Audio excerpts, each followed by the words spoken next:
Funny, yes. There you go. Actually. Okay, good morning, everybody. So we begin.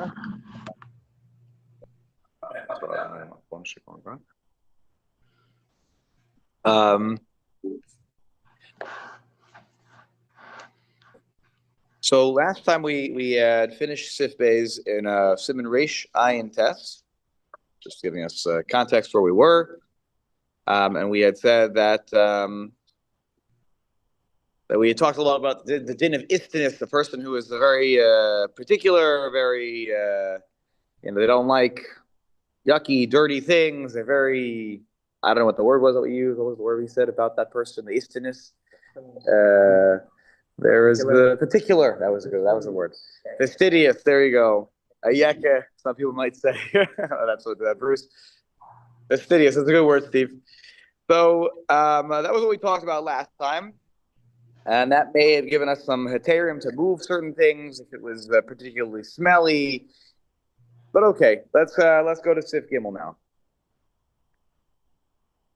Okay. All right. Gimel says, "L'taltal ner al yedei shenosnin alav lechem b'Shabbos." Aser, to carry a candle by means of putting bread there is prohibited. Now, I think I mentioned this at the end of last time, which is that this doesn't just come from nowhere. This is there is some context here. There's idea of like you can move a dead body, a mace, a kikarotino, could be a loaf of bread. This is not coming from nowhere. And also, like, let's imagine that there is a situation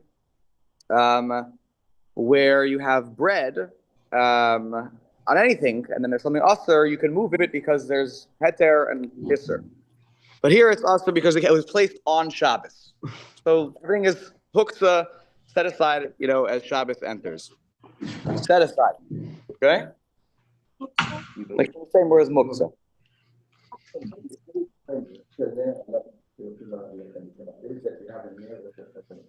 So again, here the nair is the thing that holds the flame up. I mean, it's not the flame itself. It's like imagine a little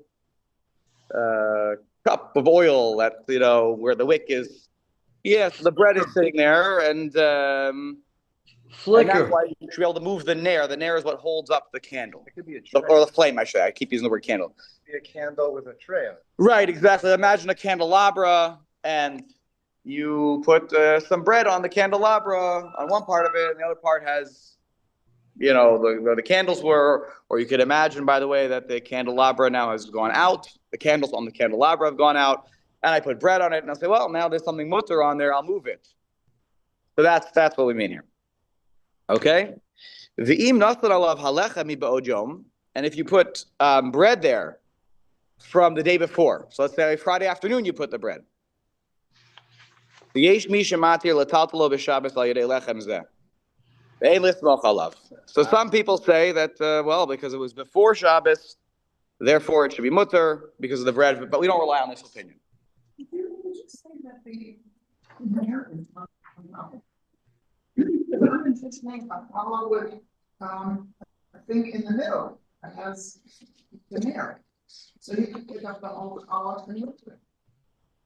Wait, explain it. Like a tray is fine. Like this one. A loaf of bread Mm-hmm. with inside of it filled with oil, and that's your nair.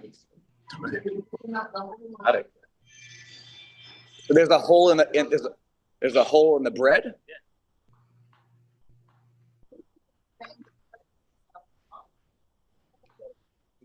Let's say you have a candelabra and you have a challah roll. Don't imagine a big piece of challah. It's like a little many branches where you can light something, like almost like a Hanukkah. But imagine it has got some, not all exactly, some twists and turns. So you put a challah roll over here, on it, and you balance it. You do something to make it so that, but the candle's not on. I would imagine that the fire is already gone. But the idea is that on the thing, on the nair is what holds up the flame. Somewhere in that contraption, you put a little bread, and then you want to say, well, that permits me to move it according to this. If I do it Friday afternoon, and there are those who permit it, but we don't rely on this opinion. Yeah. What's going on?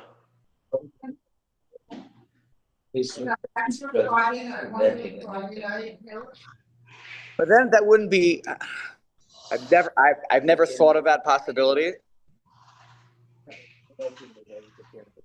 Right. That's the thing. We're talking here about like the candlesticks, right? The candlesticks.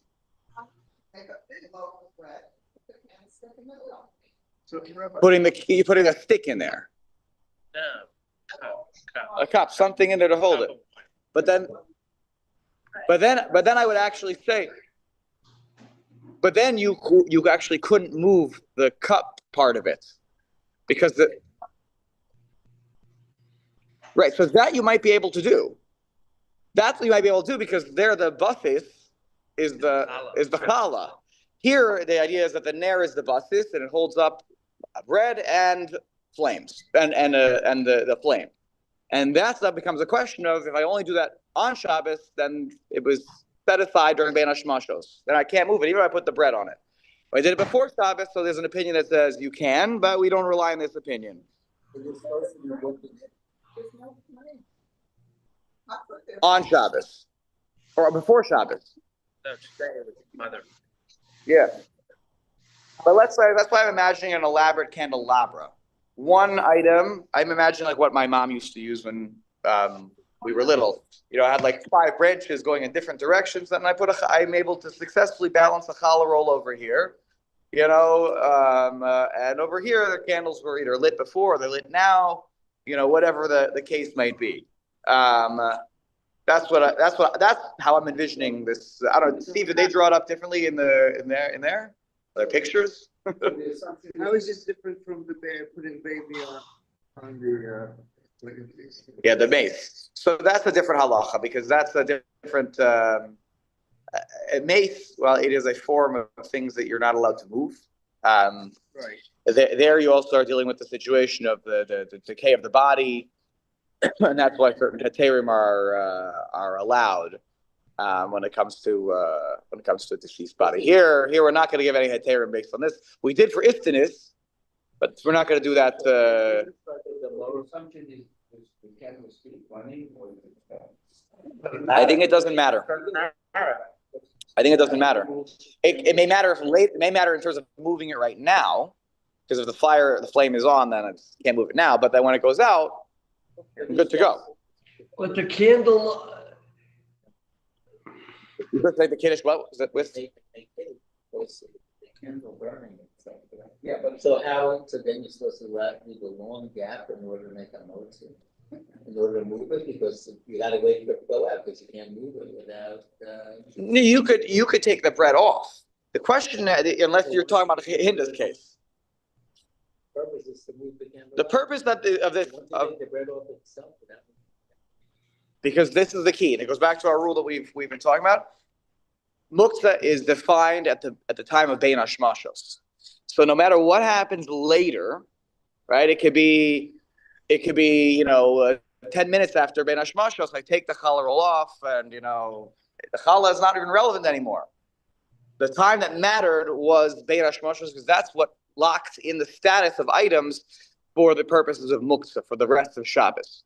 So that's why that matters. Was it put on Shabbos? If it was put on Shabbos, it doesn't help you, because the moment when Shabbos came in, this whole thing was a basis, and it's only a basis of davar ha'asr. But when I put on the challah roll before, sorry, buddy, can you lean up? Thank you.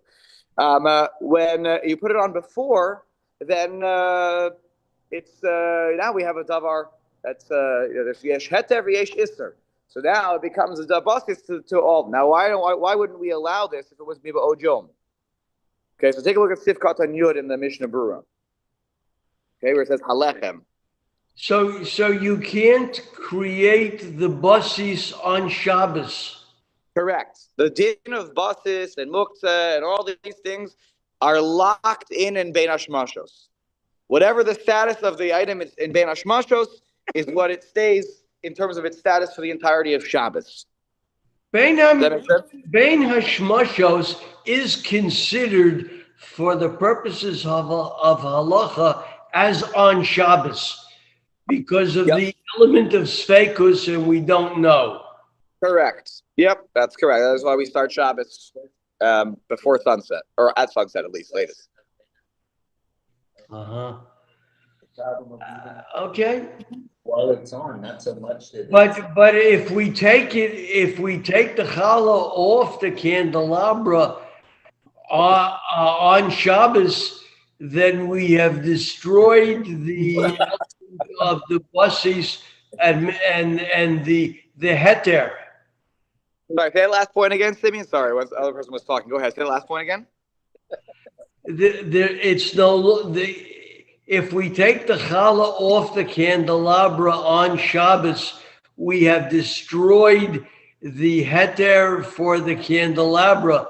The heter for But the candelabra's status, in terms of its muktzah status or its basis status, is determined solely at the point of Bein Hashmashos. And no matter what happens later or what happens before, it doesn't matter in terms of this halacha. Bein Hashmashos is the only thing that matters in terms of its status the rest of Shabbos. So even though there's only Dvarim ha'asurim on it, we're going to get to this more in the Siman, it doesn't matter. Bein Hashmashos is what matters in terms of what Chazal set up for this. They're all D'Rabbanan halachos. They set it up as Bein Hashmashos is the time that we're going to determine the status of these items. Rav, I'm having difficulty understanding it. If by the time Bein Hashmashos comes along, the challah is already on the candelabra. Yeah. If I take the challah off on Shabbos to eat the challah, Yes. the candelabra has lost its heter to be a basis. It's lost. I would say, put it this way. I would say it's lost its heter item, but its status of basis was locked in during Bein Hashmashos. It is considered a basis of davar ha'aser ve'hamuter. You know, it's the iser ve'heter. So even though I ate the challah, the basis remains for the candelabra, and I may move it. Yeah, according to one opinion, yes. We don't rely on this opinion. We're going to see right now in Sifkat and Yud why we don't rely on this opinion. Okay. That makes sense now. Okay, here we go. Hainu, Yud, Hainu, im halechem uchoshev etzlo yosem hashemen. When can we may perhaps get away with this heter? That's if the bread is more chosh, it's more, I don't know how to say choshev, it's important than the shemen, than the oil. And that, by the way, bread was an example here. You could have put a fancy piece of jewelry there. You could have put a fancy, I don't know, something that's mutter on Shabbos, but also more important than the oil. The az amrinan keven da'aner bas nas nebasis le'isr dehu Hashem and uleheter. It's not about holiness. Ha'heter chashuv tvei ulekach shari. And because then we would say that the ner is a basis for isr and heter. The oil is the aser because it's being used to burn a fire here, and something that is mutter, and the heter is chashuv tvei is considered more or whatever. It's challah. Oil versus challah, not a. I don't know. See, and therefore lekach shari, and therefore it is permissible according to this one approach. Kamosh kas the seven shinyud. The Mechaber says we don't rely on this. Tom, why don't we rely on this? Sounds like actually a good svara. Sounds like good logical reasoning here. The problem is the candelabra is its main purpose by its definition of what it was made for when it was fashioned is to hold up the fire, hold up the flame. Anything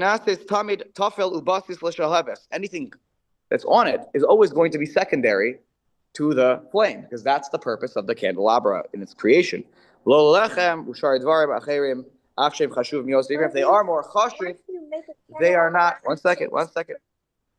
Okay, that's a different story then. That's not usually how candelabras are made. If that's how it was made, then that might be a different calculation. But that's the story here in terms of why we don't rely on this, because unlike here's case, most candelabras are made with the idea of it's a candelabra, not a bread holder. That's why in your case, where the challah is sort of the holder, is a different story, than what we're dealing with here. We're dealing with like a menorah. It's like a candelabra, not like a menorah that you think of that was like this. It's hard to, you wouldn't be able to put bread on that. That's why an elaborate one where you can finagle and you'll put things on, you balance the challah on two of the candelabra sticks, something like that.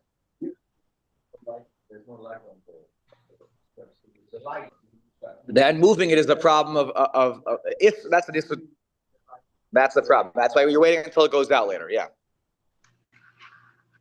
All right, let's leave the Sif Dalid up on top. But Simeon's Yes. case we have not seen. Simeon's case? Yes. Which was what? Simeon brought up the case of that let's say Ben Hashmashos, you had a bread on the thing, and then over Shabbos you took it off. We don't have any opinion that says you're then allowed to move the candelabra without the bread. I mean, you've lost. No, I think that this is that case. If you're not allowed to move them when the lechem's there, then certainly you're not allowed to move it when the lechem's not there. You know what I'm saying? Yeah, I hear your question. I don't think they're. But I think the problem here with the candelabra is its status of buses. As long as it's locked into being a buses davar shel heter ve'isser, I do think it's movable, even if the bread is no longer there, because that is the buses. Unlike the mace, the case that Tommy was discussing before. Yes, that's right. Mace is a different category, where if I don't There's have no the bread on it, anticipation. then I can't move it. That's the difference. I mean, here's about the status is in Ben Hashmashos. It's there, you can't. And with If the bread is there, Even if the bread is there, that's if you put it on Shabbos. No. Oh, right now, this is Ein Lismoch Alav. That's because of the calculation of Ikar and Tafel when Shabbos starts. You can't say that the Davar Heter was more chashuv because it's a candelabra, and a candelabra is made for candles. Right. If you take the bread off, then there's no question that it's According to that. If you take the bread off before Shabbos, on Shabbos. well, that person would say even if the bread was on it on Shabbos, you can't. Correct. But that's because of the calculation that it is a basis of davar ha'aser more than it is a basis of davar shel But I think heter. everybody's saying ain't lismok, meaning that we're We not. don't rely on the second opinion. We don't do this. That's right. Yep. And that's because of the nature of a candelabra. And the theoretical piece of this is that it could have been if it wasn't the candelabra that's made for candles, which case everything is tafel to the candles. Yeah. But the mace is uniquely permissible because the kavod hamace is kicking in here, and you couldn't anticipate that the mace would have occurred before Shabbos. That's correct. Yeah. No, that's 100%. Yes. Just to sort of make sense of the case, are you able, right, like in the old days, there were no ovens. Yeah. So could there be a rack built in above it so that the flame would keep it warm? Like, is that conceptually okay or no? Because you enough from it. So explain the situation again. You're saying there's a rack? Right. There's There were no ovens. People like hot So coals. the candles, So maybe 300 years ago, right? Yeah. Did they build a rack above? Oh, you the know, like- candles? Yeah, that is attached to the base, right? So we have a candelabra. So it's one whole contraption. And there's a thing above it where you place your challah so that it keeps the challah. So look, Is that allowed? if in theory there was such a contraption, then it's one whole unit, and Right. therefore it's a bus davar shel heter. And then this would probably this logic that was just outlined here in the Mishnah Berurah wouldn't apply because that wasn't made to only be a menorah. That was made to also be a bread holder.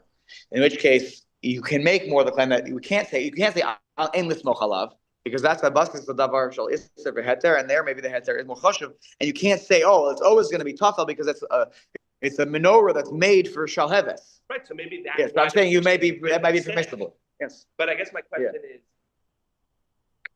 a different question.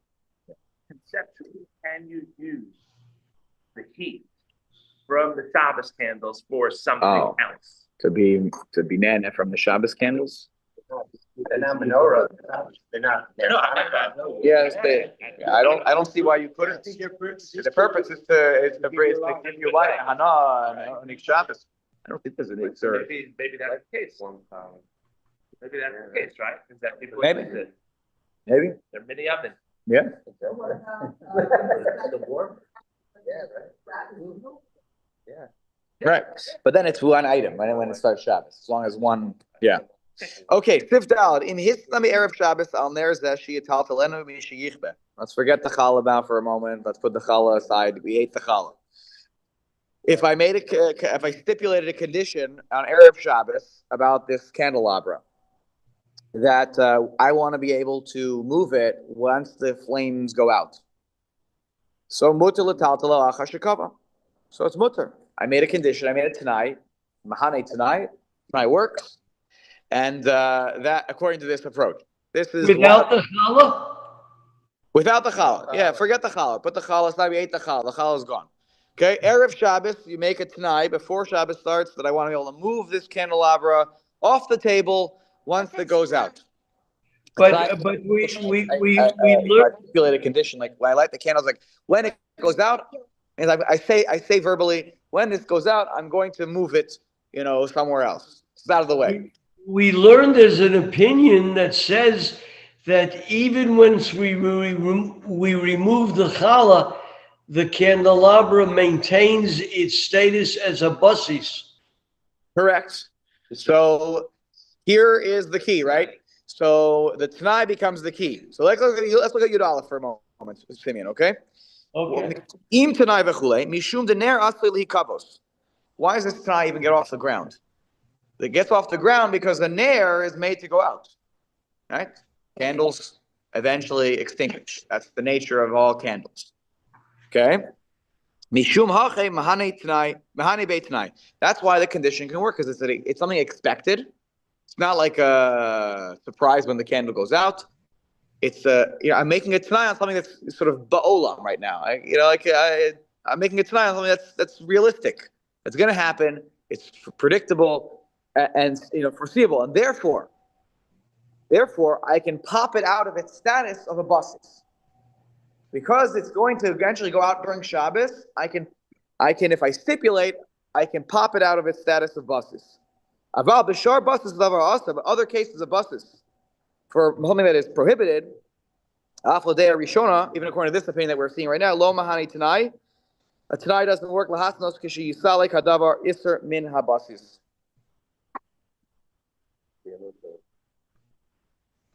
Okay. There it's mutter to use.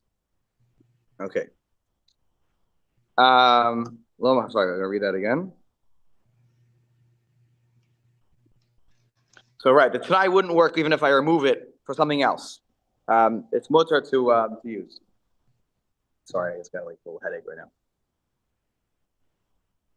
Okay, sorry. Okay. Yeah. So a little like yeah, I've been drinking. Thank you. Maybe take off your. Yeah, maybe I want to take off my sweatshirt. Yeah. Sorry, guys, 1 second.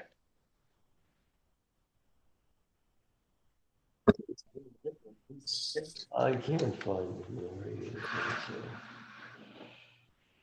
it. Okay. There we go. Pull it together. Okay, so the Tanai didn't work when it's something else that's not expected, and therefore it'd be mutter to shei mutter lishtamish, right? So lo mahani Tanai asnos k'shiyasalik hadavar iser min habasis shei mutter lishtamish. So I can't get away with that and say it's mutter to now use it because I removed the iser. Only with the candle we have this special, perhaps halacha. Okay. All right. Any questions on that? No. Okay. Thank you. It is very hot in here, right? Not crazy? Okay. So you're not crazy. That's a separate calculation. Buses. That's the buses. Okay. All right. So Ramal, let's go back upstairs. The Yesh Omrim Delo Mahane tonight. Those that say that no, this whole candle halacha with the tonight doesn't work. And that's the custom, the Ramah says, in our countries. We don't rely on tonight. Tonight doesn't work. Okay. Vidin tonight, Ayin Lekaman, Simon Taf Reish Lamed Ches. Let's take a look later on. More halachos of tonight. So what does he say here? Down below, Mishnah Berurah. So let's say you do this before Be'in Hashmashos, before sunset. So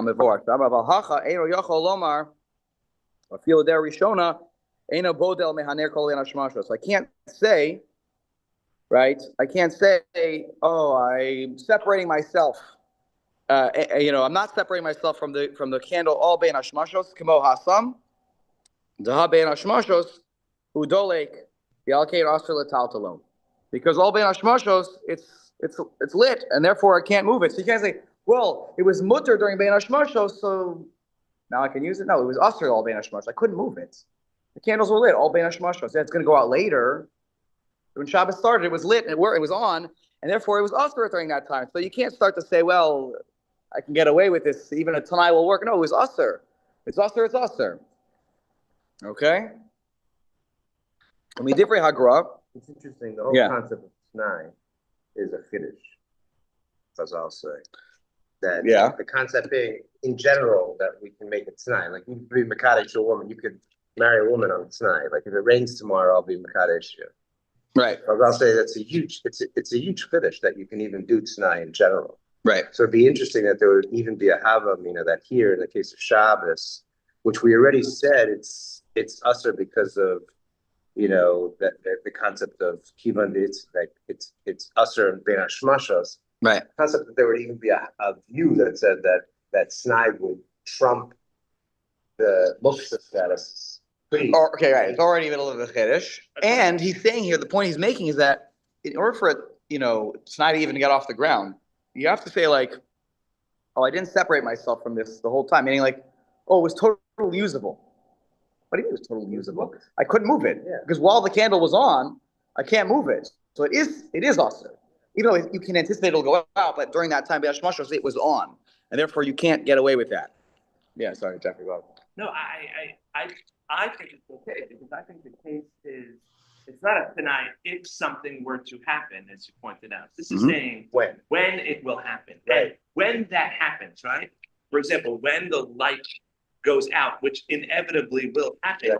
If it was out at the time of, if it was out, meaning I know it's going to happen. So I assume they're saying if it was out at the time of Bein Hashmashos, it would have been okay. Meaning like you could have said that. So I think because they're saying when that happens, but I can do. But that's the Messiah says it wasn't out. At Ben Hashmashos, if we take a snapshot of time, if T0 is the key, Right. then what does it matter what happens at T0? But I guess because they know it's going to happen, right? That's why there's even a havamiyah that it could work here.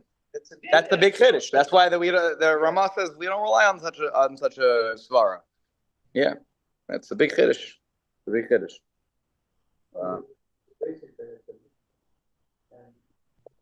Right. Correct.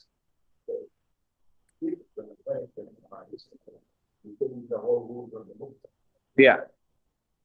Correct. It changes the game. Correct. And so maybe it could give a head there for this one situation because you can anticipate it'll go up. But yeah, the Ramah cites this other opinion that we don't rely on this. I don't know if sorry, a different halacha, by the way, because this is cited by the Ramah. And the Shulchan Aruch didn't say a word about this. He said it was mutter.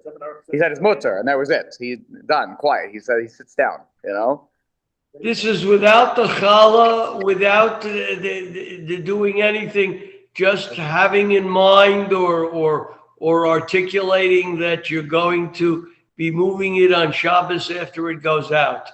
Correct. Just wow.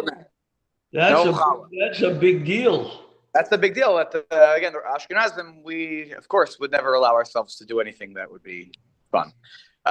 Sorry, Shlomo, what did you say before? You good? Yeah, with Ashkenazim, we have to always be machmir. All right, if we differ hagrub be'ero, the Vilna Gaon says the cost of the svar rishon sfir like girsas harif. The first opinion sounds like the rif in Beitza in the Mishnah Berurah. Right. Finish. Just to finish the Rama. Did we do it? The no again? Is that what you're up to? No, not yet. Oh, I was just doing Yud Beis about the din tonight. Yeah. So the Vilna Gaon says the first opinion that we saw, which is Shulchan Aruch, really reflects the rif in Beitza. Mashma l'chor the Mahani gam came be'omer eni bodel. Okay, which sounds like you can say, even if I say, oh, well, I'm not any bodil, I'm not separating myself. You're just saying I'm not separating myself from the flyer, even though in reality I am. I can't really move it. Apparently, according to the Rif, would work, and that's where this first opinion comes from. That the Shulchan Aruch cites. So not surprised because the Shulchan Aruch obviously, Rabbi Cairo viewed the Rif in a very high status, as well as the Rambam, and also the Rush. But that's where this comes from.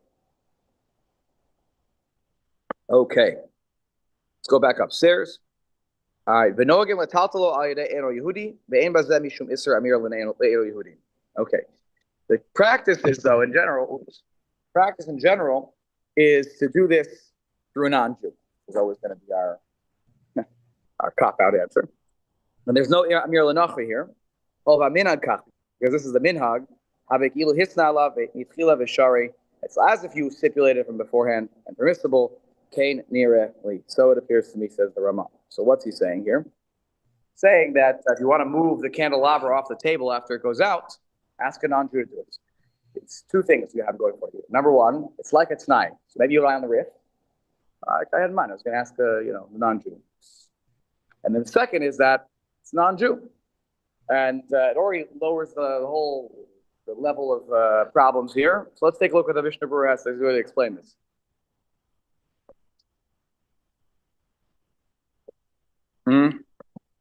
Ask somebody from Shabbat to do something that you're not part of. Yeah, but it's okay here. It's like a spec. There's a suffix. It's already a doubt. I have here a machloket, and then he asks a non-Jew, so it'll help. Let's take a look at Yud Gimel. It's haltal al eno Yehudi. Hainu afilu im eino tzarich lo letzorach gufo makomo. Even if I don't need it, letzorach gufo, the actual item or the space. Okay, rak shol yiganev lo yifased. Right, I don't want anyone to steal it. I don't want it to get lost. So I can ask a non-Jew to move it. Okay, which is usually a lower category. That's a next level up of like I'm not allowed to ask somebody to move something. Rak just so it doesn't get stolen, but I'm allowed to here. You made it not before Shabbat, so then you could advance, it's going to happen, so you totally not do something good specifically done before Shabbat. Mm-hmm. Oh, you could be told before for sure. Right. I hear you. So therefore, I would say that if somebody having, say, a big deal on Shabbat, I mean, I'm just trying to sort of take this into modern times. You have a big deal on Shabbat once. You can conceptually, even in today's era, light your candles. You can light your candles Friday night, let's say at the table, on the table. Yeah. With the Tanai that tomorrow somebody will remove it, and as long as it's done by a non-Jew, that's okay. Maybe I think so. You can do it. I would say even more. I would say even if you don't make it tonight. Yeah. Because then using a non-Jew is like it's tonight. We said it's like it. That's what he says here. If you look at it. Wait, sorry. I would say we don't have to make it tonight. Why?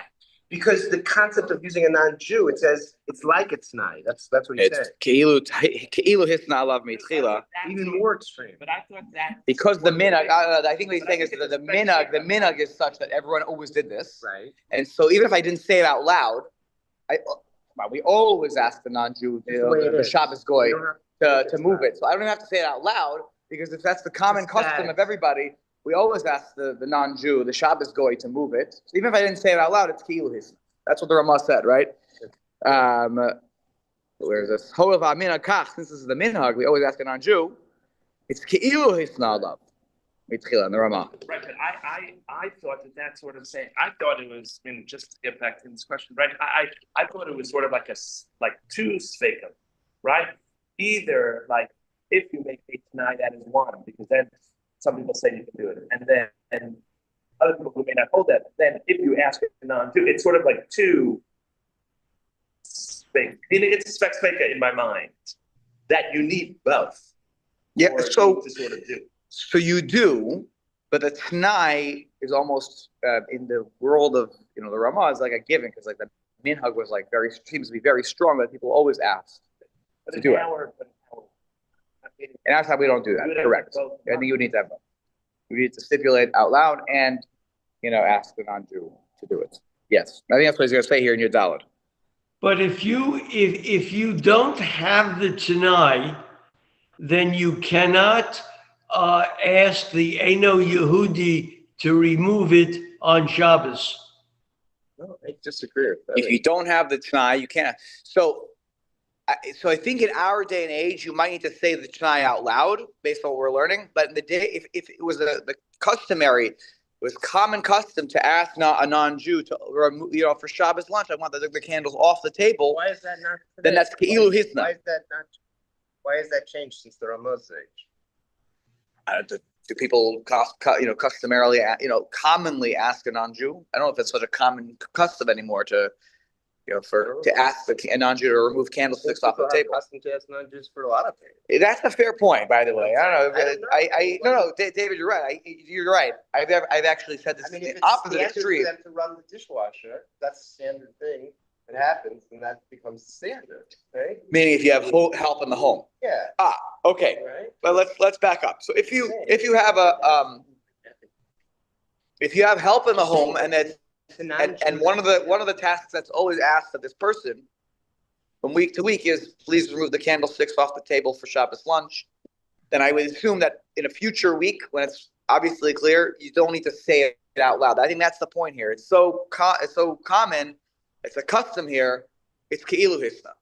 I think that's to every extent. But if you're not used to doing that, then you have to, I think, do it explicitly. Okay. I'm just thinking that in today's society, we're utilized. I mean, not me personally, unfortunately, but the usage of non-Jewish in the house is as prevalent now as it was during the time of the Ramah and during the Chag. I don't think that has changed that much. Right. I hear. There's a lot of people that have non-Jews in their house on Shabbat, so it's not so rare. Right. No, I hear. Maybe you want to claim that it's that this is very much still in force. Like I think it's a big chiddush that it's key with that non. I think it is a huge chiddush. Yeah, that you're making it tonight without making it tonight out loud, and even though it's amazing that the Ramah has that chiddush. It's Megillah. Right. Horrible. True. So he's the minhag defender, I think, at his core. Okay. Okay. So Yud Dalet. Roteloma dilataltalo al yedei eno Yehudi. You're moving it through a non-Jew. When he says this, misarfinan lazed hadei harishon the Tanai hani. We're joining together the idea that it's Tanai works. So it's non-Jew plus Tanai equals, you could do this. Right? Ve'im hamid ashoshi al shulchan v'dato haya sheyidla kol hayom kemo kulo kemo yartzeit v'chadome v'chava. If you put there, ashashit are like what was that? Like a torch. Right. And it's going to be there all day. Yartzeit candle's not supposed to go out. 24-hour candle. And then it goes out. That's a different case. You can't say, I'm at tonight. Right. That's a 24-hour candle. That makes sense. Right? Even by a non-Jew. Because it was never going to, you can't make it tonight on something that's going to be usher all of Shabbos. Right? That's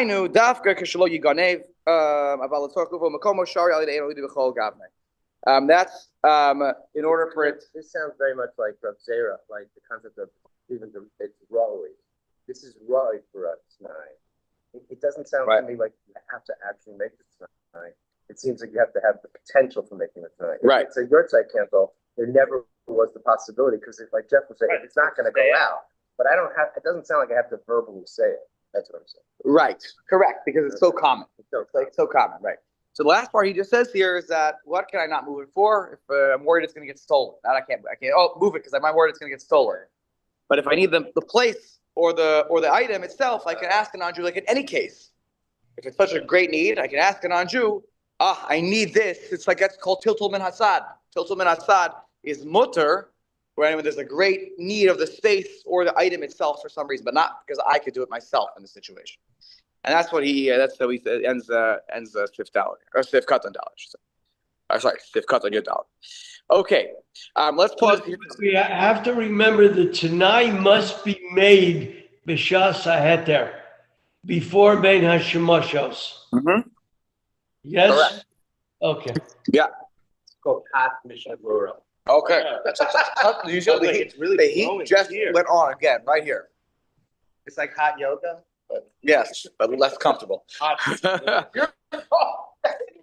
back to the. All right, next week, Bezrat Hashem, next week we'll finish this siman on Muktzah, and yeah, we're actually pretty close to the end. This is great. Pretty close to the end. Then we're going to be moving on to Wait. Shabbos morning davening. We have a computer break next week. Oh, where are you going? Second vacation. Second break. Crazy, right? Ever? I don't know why. I guess I understand that this historically was always that way. But the increasing amount of fresh parents that we have. By the way, and it's amazing. Really explode Like right here. like many day school students. I know it's And the act just a line, like Sorry. Yeah. I'm like, it's okay. yeah. That was the highlights.